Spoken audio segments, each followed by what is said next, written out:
कहानी के पहले भाग में आपने जाना कि कैसे इशिता की मर्जी के बिना उसके माता पिता ने एक अमीर घर के बेटे अखिल से उसकी शादी कर दी। लेकिन ससुराल में कभी ना तो इशिता का सम्मान हुआ और न ही उसकी नन्ही बेटी ऋचा को परिवार का हिस्सा माना गया।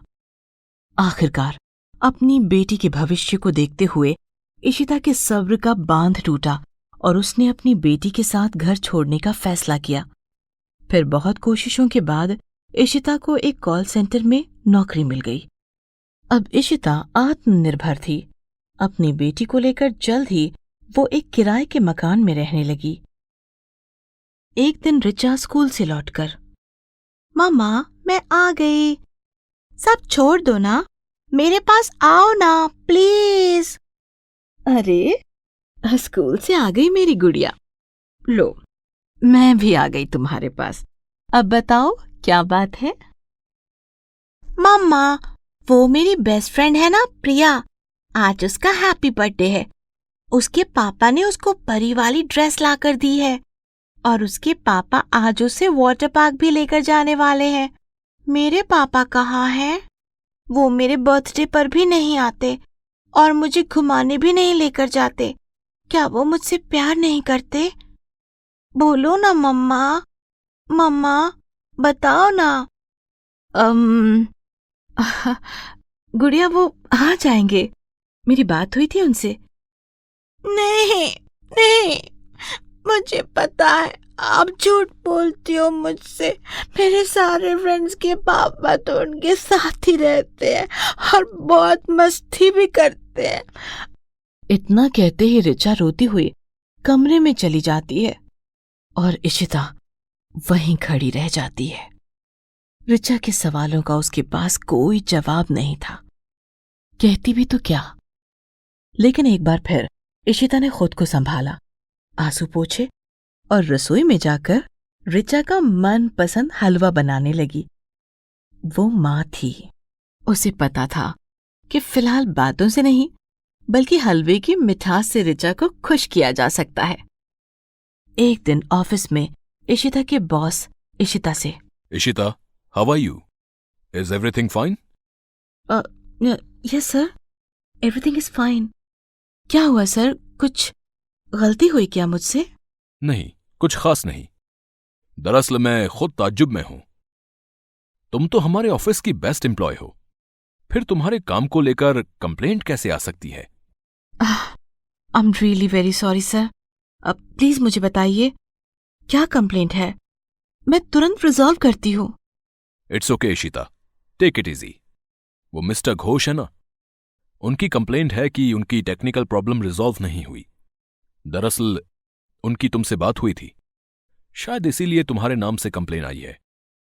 तुम ऐसा करो कि टेक्निकल टीम में जिसको तुमने हैंडओवर किया था उससे पूछो कि क्या बात है, और मैंने मेल पर सारी डिटेल्स डाल दी हैं, उससे तुम्हें हेल्प हो जाएगी।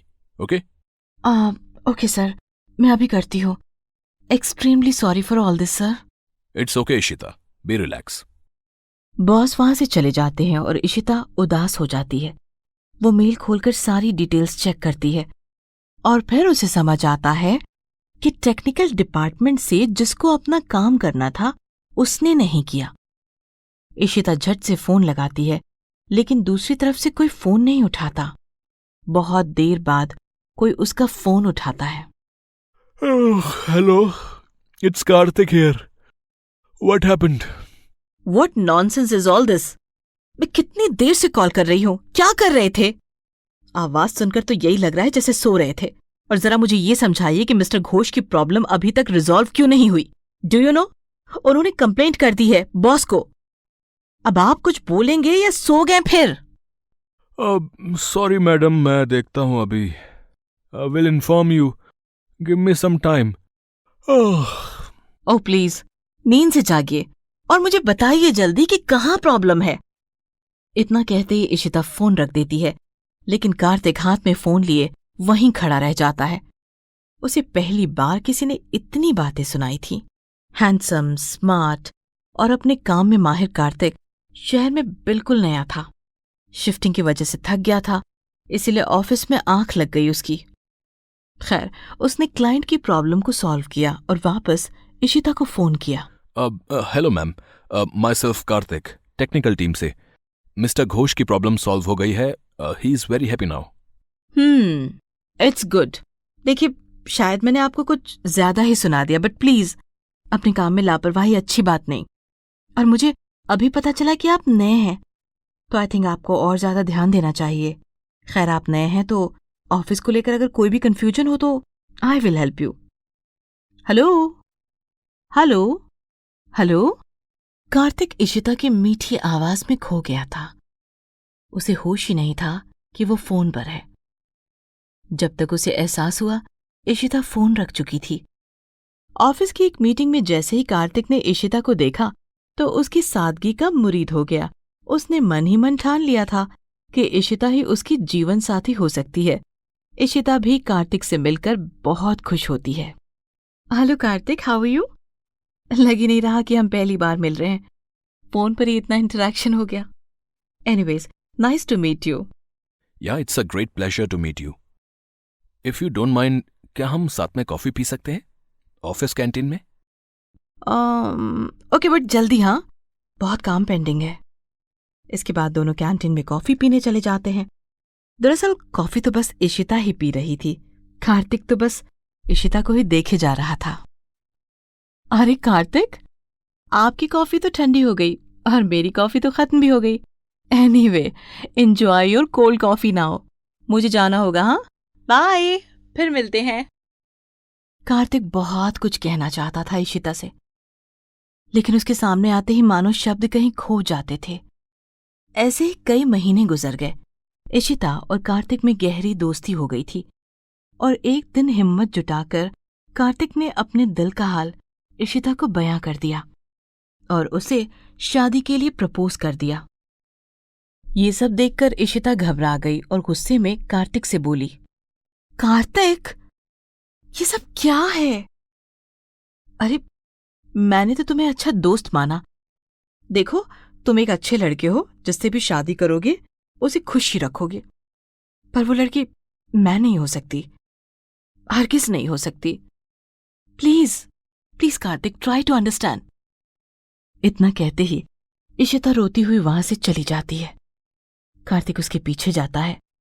इशिता घर पहुंचती है और घर का नजारा देखकर उसके पैरों तले जमीन नहीं रहती।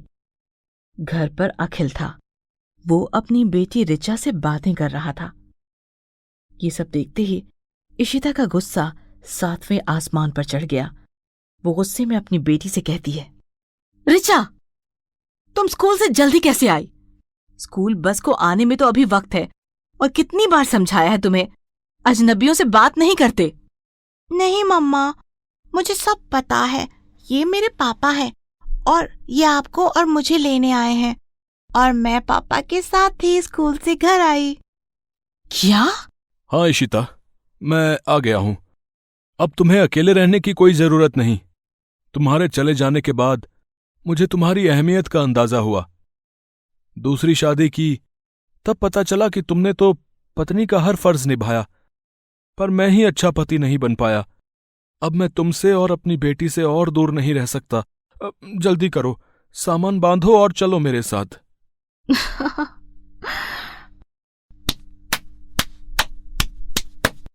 वाह, मेरा जीवन बर्बाद करने के बाद भी इतनी शान से खड़े हो मेरे सामने, और आज तुम्हें याद आई है हमारी? नहीं नहीं, याद नहीं आई है तुम्हें। दरअसल जरूरत आ पड़ी है। लेकिन एक बात कान खोलकर सुन लो तुम, अब मैं वो इशिता नहीं हूं जो तुम्हारे टुकड़ों पर पलती थी। अब मैं भी कमाती हूं और अपनी बेटी को न सिर्फ पाल सकती हूं बल्कि उसके सपने भी पूरी कर सकती हूं, जो मेरे माँ बाप ने मेरे लिए कभी नहीं सोचा। अब मुझे तुम्हारी कोई जरूरत नहीं है, और ना मैं तुम्हारे साथ आऊंगी और ना ही मेरी बेटी। तुमने हमेशा मुझे जरूरत का सामान समझा और आज भी वही समझते हो, इसीलिए फिर से खरीदने आए हो। लेकिन अब मेरी जिंदगी का मोल फिर नहीं लगेगा, और ना ही मेरी बेटी ऋचा का। हमारा कोई वास्ता नहीं है तुमसे। चले जाओ यहां से, और फिर कभी लौट कर मत आना। मैं तुम्हारा चेहरा कभी नहीं देखना चाहती। चले जाओ। इतना कहते ही इशिता जोर जोर से रोने लगती है। अखिल वहां से चला जाता है। फिर इशिता की नजर खिड़की पर जाती है, जिसकी ओट में खड़ा कार्तिक सब कुछ देख और सुन रहा था। कार्तिक घर के दरवाजे से अंदर आता है। कार्तिक, तुम और यहां क्यों आए हो? मेरे पीछे क्यों आए हो? अच्छा ही हुआ ना इशिता, जो मैं तुम्हारे पीछे आ गया। न आता तो कभी न जान पाता कि कितनी बहादुर हो तुम। अब तक मैं तुम्हारी आवाज, तुम्हारे रंग रूप और तुम्हारे व्यवहार को पसंद करता था और तुमसे प्यार करता था, पर यह सब कुछ देखने और सुनने के बाद अब मैं तुम्हारी इज्जत करता हूं इशिता। मैं जानता हूं कि तुम्हें किसी के सहारे की जरूरत नहीं, लेकिन जो खुशियां तुम्हारी होकर भी तुमसे दूर रहीं, वो मैं तुम्हें लौटाना चाहता हूं। इशिता, मैं तुमसे वादा करता हूं कि ऋचा के साथ वो कभी नहीं होगा जो तुम्हारे साथ हुआ, लेकिन फिर भी मैं आखिरी फैसला तुम ही पर छोड़ता हूं। ये कहकर कार्तिक वहां से जाने लगता है, लेकिन इशिता उसे रोक लेती है। इशिता को ऐसा एहसास पहले कभी नहीं हुआ था कि उसकी परवाह भी किसी को है। वो कार्तिक के गले लगकर रोने लगती है।